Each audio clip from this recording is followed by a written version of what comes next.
federal government was responsive and responsible in meeting the demands of the Endsars protesters. B. The irresponsible use of the social media by some unscrupulous persons aggravated the violence that erupted in the wake of the Endsars protests and helped to precipitate the violence. While the government has no plans to shut down the internet, it will work with stakeholders to regulate the social media to curb abuse. C. Those who use the social media responsibly have nothing to fear. But those who abuse it have every reason to be worried, as no responsible government will stand by and allow a few unscrupulous elements to set the country ablaze. D. CNN goofed in a preconceived stance that the soldiers who were deployed to Lekki Tollgate indeed shot at protesters, killing some of them. The soldiers will be given both live and blank bullets. In this particular case, we saw that these protests had been infiltrated by some hoodlums. They were peaceful protesters, no doubt. But they were also the hoodlums who sought to take advantage. That is why they were armed with blank bullets, in addition, blank ammunition, in addition to the life they were carrying. Against the backdrop of us that Endsars protesters who were shot at did not exist, a new twist to the unraveling story into the Lekki Tollgate shooting and the plight of protesters have emerged. At a well-hidden safe house within Lagos, some of the victims of the Endsars protest, especially of the Lekki Tollgate shooting, and their families are brought together, commune together, and pray together. Without you, we cannot do. Without you, we cannot do. Without you, oh Lord, we cannot do without you. They were not holding weapons. The only weapon we had was our Nigerian flag and the national anthem that we were chanting. And we were even sober to the point we were sitting on the floor. According to the victims and their family members, the aim and purpose of coming together is to chart a way forward for the propagation of the rule of law and the prevalence of justice at a time when so much is at stake in the most populous black nation on planet Earth.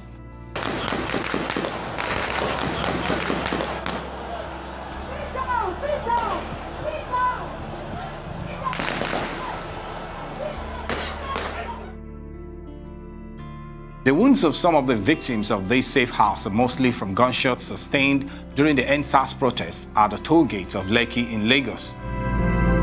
One after the other, the victims recounted their experience, which began on the night of 20th October 2020, when armed military men in Nigerian uniform opened fire on them while they protested at the Lekki Tollgate in Lagos.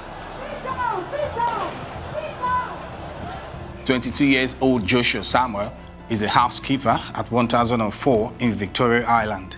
Yeah, October 12th, and it's something that I've been praying for, like she just come out for a very long time. So when it came out, I was very happy, and I joined from the 12th. So from there, I also put my brother on call, my senior brother, that should come over, that this was going on. So he came, and we were both there. Everything was going smooth, fine. There was no stealing, no quarreling, no fighting, and we were very happy and comfortable about everything that was going on. So suddenly, we had on the 20th, we were told to be at alert that those Nigerian army will be coming around 4.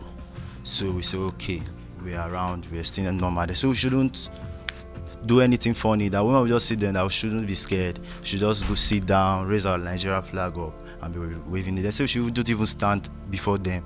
So, and that was exactly what we did. 23 years old Olalekan Faleye was not as lucky as Joshua Samuel.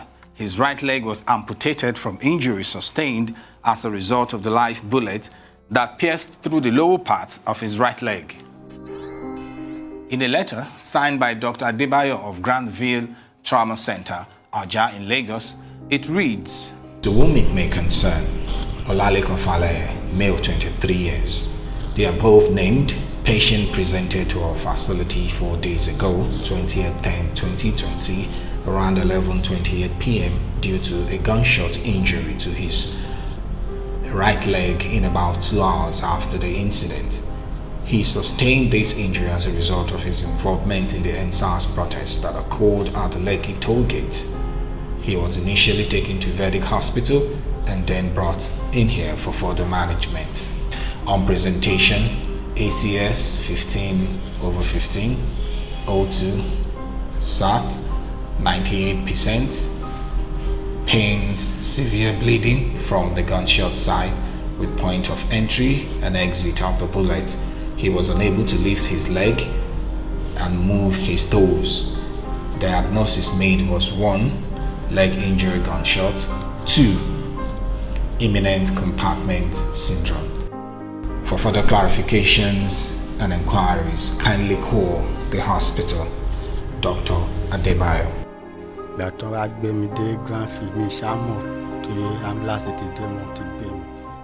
An ambulance came. Afterwards, the next thing I knew was when I opened my eyes in the theater room of another hospital and the doctors were opening my leg. I was told not to worry, and then I slept off, not knowing anything. The next morning, a nurse came to meet me that I should keep praying, that my leg is badly damaged.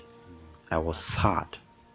Later, some other nurses came in to dress my leg, and I saw that my leg was truly damaged.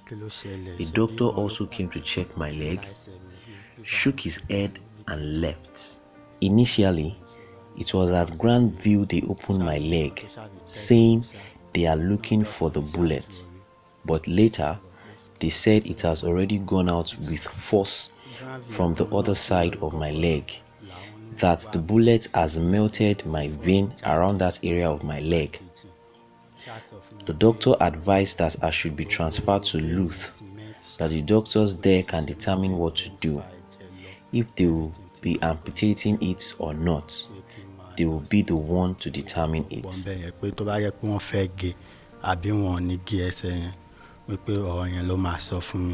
It can be 11 after 12 loru. As at 11:12 p.m. that night, a strange number called me to inform me that my son had been shot at Lekki Tollgate. She said she's a nurse and they are already attending to him, that he is still bleeding. I asked if I could speak with him, but she said no, that he's in the theater room. I couldn't get to the hospital because there was no movement, not until Saturday. When I got to the Granville Hospital, I saw him and I felt bad seeing him in that condition. His legs were already swollen. The doctor called to tell me that my son's leg will be amputated, and he was on oxygen for a while. So on Sunday, the doctor said we will pay 206,000 naira before they could operate him and amputate his leg. I told him I do not have any money, and when the doctor saw me crying all through, he told me not to worry and went back to bring another form. The new form he brought, on top of the form was reading #Endsars. I held his leg and started praying for him. It was the drugs and drips that I bought that they used for him all through. Even the ones they did not have, I went to get them outside. I am pleading that he wouldn't be a liability to me, because I am a single mother and I am also managing myself, and I do not have anyone but God. Anything they should help me with. because he has been thinking. No, it's my second born. That 7-year-old Nicholas Okwe, a driver from Benue State, volunteered to be part of those who cleaned the Lekki Tollgate after every night of Endsars protest. What I voluntarily was doing on that ground that day was to make sure I keep the environment clean by picking up all the mess on the ground. So that was what I was doing. So suddenly, and I saw people, we were there in crowd. So and I saw the crowd running. So by the time the gunshot, I begin to notice the gunshot, I now understand that, okay, the soldiers have come. While I begin to hear others shouting that, hey, soldiers, they don't come, they don't come, they don't come. So I now run down to where other protesters were sitting down with their flag, were waving it and were chanting national anthem. So I now ran into them for safety as well, because I feel in my own mind that while I will be standing running, a stray bullet could take me down. So I now bow down my head and begin to run down to where other protesters were sitting down waving their national flags. So when I went and sit down on the floor there, immediately I just draw the barricade close to myself. Then I now receive a gunshot on my chest direct. So immediately I just received a gunshot on my chest. Blood now gush out and pour the barricade and stain the barricade. And immediately I just hold my chest and I begin to shout that, hey, they have shot me, I'm dead, I'm dying. 34 years old Olajide Ajumobi is a bus conductor. He still carries intramedullary rods in the femur of his right leg.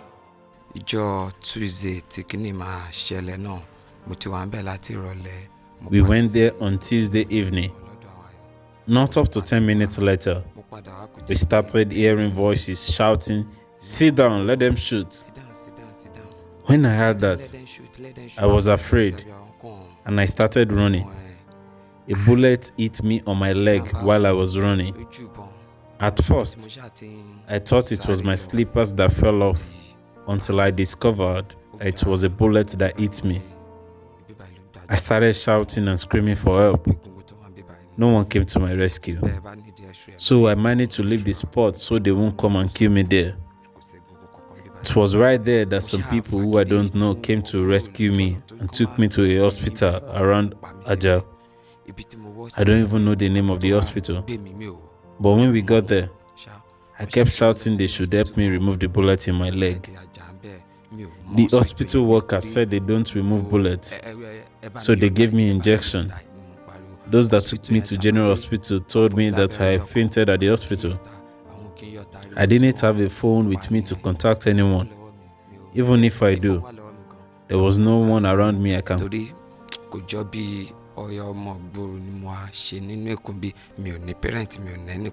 I was actually at the snooker board that night I don't know how to play snooker. I was just standing with him while he was playing. I was like, okay, let me go and check my phone that was on charge. The lights went off. We were like, what was wrong? Next thing I heard was there was just shooting everywhere. The guy that was actually leading me to the charging point was shot at the side.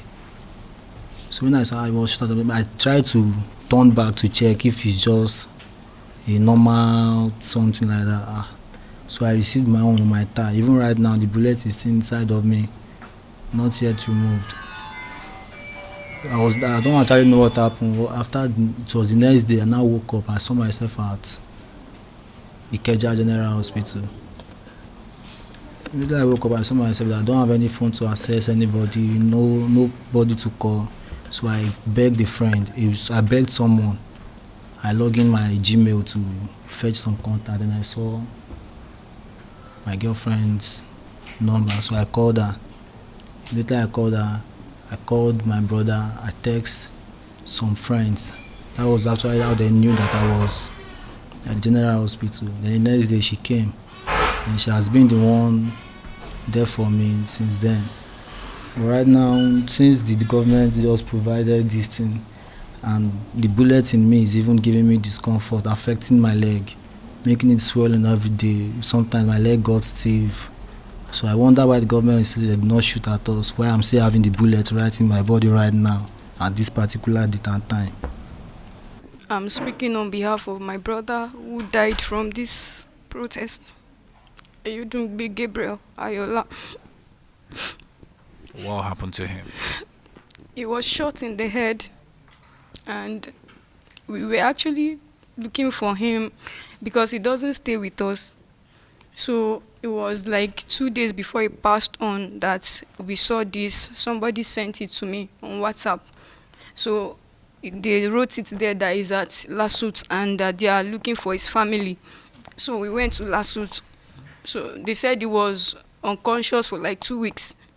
So by the time we got there, he had opened his eyes and he was moving his hands, but he could not talk. They were feeding him through his nose. So, and they were sore all over his body because they did not turn him for a long time. And I think he did not get the right medical attention. So the whole thing, that was what I think led to his death eventually. 26-year-old Damilola Adedayo is originally a bouncer and was one of the volunteered bouncers whose responsibility during the protests was to secure protesters at the properties within the Lekki Tollgate perimeters. Soldier come, they shoot. So after I soldier go, I sleep inside quarter again. Because after you go see one net for there, for that Tollgate, the TM be sitting there. It get one quarter already there, and I there sleep. Where soldier they shoot, they do everything, they shoot. 18-year-old Emmanuel Toluwani is an upcoming musical artist and the youngest of the Endsars victim in a safe house in Lekki. It was his love for music that made him leave Ajangbadi in Ojo local government area of Lagos to come to Lekki in the company of his teenage friends. He too, like others, is carrying intramedullary rod because of the bullet that hit him that night of 28th October 2020. Aye aye ho aye akamara aye tole pa kadara yonda oníkálùkù ọ̀nà àtìlà Olúwa dákun níbo lójú rẹ wà aye aye ho aye akamara aye tole pa kadara yonda oníkálùkù ọ̀nà àtìlà Olúwa dákun níbo lójú rẹ wà. I don't want to go for a protest before, but based on I was seeing it on TV, on social media that artists performing there, the famous artists helping them, things like that. So I decided to go with my friends. Maybe I can see an opportunity like them. When they were shooting, I was hearing sound, people are making noise, so people are saying sit down. They have come, you guys to sit down.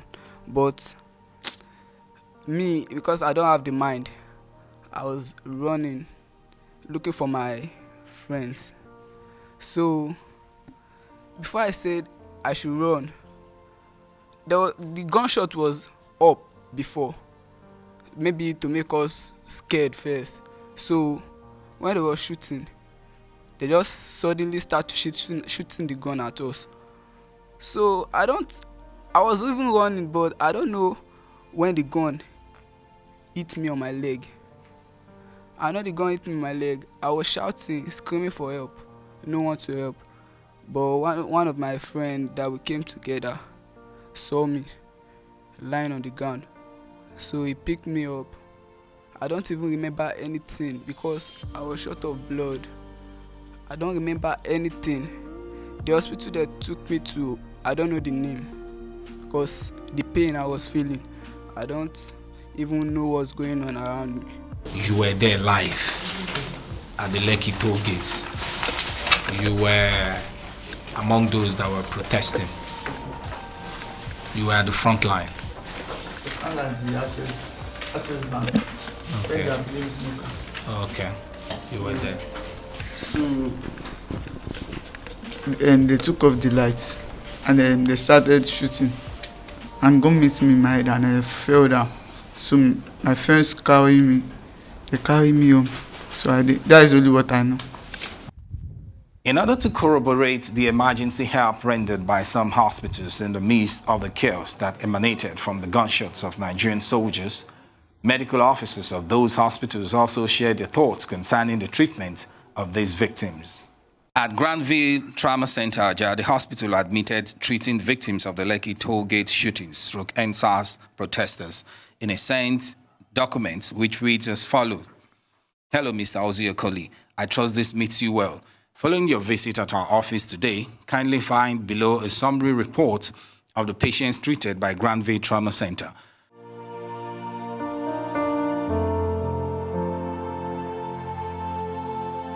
So the following day, we got a number of ambulances in so that we could decongest the place because there was a lot of collateral damage. So the people who couldn't get home were assaulted, just random acts of violence, and so they came in. Many of those came in the following day. And as such, we had to have a system whereby we could create capacity. So wherever anyone we realized could be transferred out, we immediately did it just to free up space. So the question still is, you don't have any patient Not anymore. from the Not incident anymore. that has happened all throughout the week with you? A serious hemothorax due to gunshots in the chest. That we have to take to LASUT before the morning. So that is he is stable in LASUT. And he is stable in LASUT. So how many patients do you still have here from the 11? From the 11, we still have about 4. 4. Some of them are on the ward. On the ward. Because we have to evacuate to the ward to be able So that to they can free the receive emergency. orders to come in. So the one in the ward, I know maybe they did POP for 1 or 2? Yes, sir. Some of them are being conservatively managed with POP, the gun. Usually we don't go after the pellets of the gun if it is not impinging on vital structures. So we manage conservatively. Okay. So you have only 4. Others have been discharged? Others have been discharged. Okay. And the 4 are stable? And they are stable, sir. You're just managing maybe for the plaster of Paris to go. Yes, sir. Yes, sir. Okay. Thank you very much. But for general issues you have in the city, that's why you said you've received over 40 patients. Yes, because of those that resulted from protests on the island, on Lagos Island. Okay. So the 22 we received on the second day were from the Obalende, Lagos Island CMS axis. Not related to Lekki. Not related to Lekki. Not related to Lekki. We have their data. Okay. The one related to Lekki were 11. On the 22nd were 22. And yesterday, which is 23rd, 7. If you add all together, 40. All right, Honorable Commissioner, let's talk Endsars. Endsars, which started as a protest. In fact, the governor was at Lekki and Alausa protest ground, and then the wanton destruction. Talk to us about the lessons learned and the recovering process so far. Well, so many lessons. I will not want to go into the full details of anything around Endsars because, as you know, the panel sitting and anything that we say may have some way of influencing the decision of the panel. So we do not like to comment on it. But that is, by the way, some of the lessons that we have learned. They are that, first, whatever news that you get, you must verify. People just go on their telephone and begin to send out stories that can harm the society, stories that can cause more calamity for humanity. And all of these things were done during the Endsars protest. And I think people should learn a lesson from that. I have learned a lesson from that, that whatever you send out, it has the potential of causing a conflagration. And that if you are on the social media as a musician, as an actor, as a politician, and then you have millions of followers, it's not enough for you because you have these people to influence, and then you now use your position to begin to push things that can harm the society, even as it's going to increase your followership, even as it's going to increase your influence in the society. And all of us have seen that there is no party, no matter how good, that will not have an end. The Endsars protest, noble idea, very good, fantastic, supported by Governor Biden Sanwo-Olu. He even carried a placard, he raised the flag, and everybody was hailing them. But then, when it was time for us to say it's time to go home, we have heard you loud and clear all over the globe. People did not listen until that noble idea was hijacked by people who now use it to perpetrate all the atrocities that we saw, the carnage, the killings, the maiming, and now all of us have seen that two wrongs don't make a right. Okay, Commissioner, I know you said you do not want to dwell on issues of Endsars. Nonetheless, you did go on to point out the responsibilities of citizens as concerns spreading false information. How about the responsibility of government? How has the Lagos state government treated the injured victims so far? There's a standing instruction in our hospitals that anybody who got injured through the protest and can go to our hospitals and will be treated, and the government will pick the bill. And that, in my own view, to the best of my understanding, has not changed. As Nigerian youths continue to demand for more respect to human rights and a revival to the educational, health, and political systems, stronger efforts toward job creation and the economy, and a society where truth and justice prevails, the fostering of trust, peace, and love between the leaders and followers becomes a major step in the healing process of one indivisible nation, Nigeria.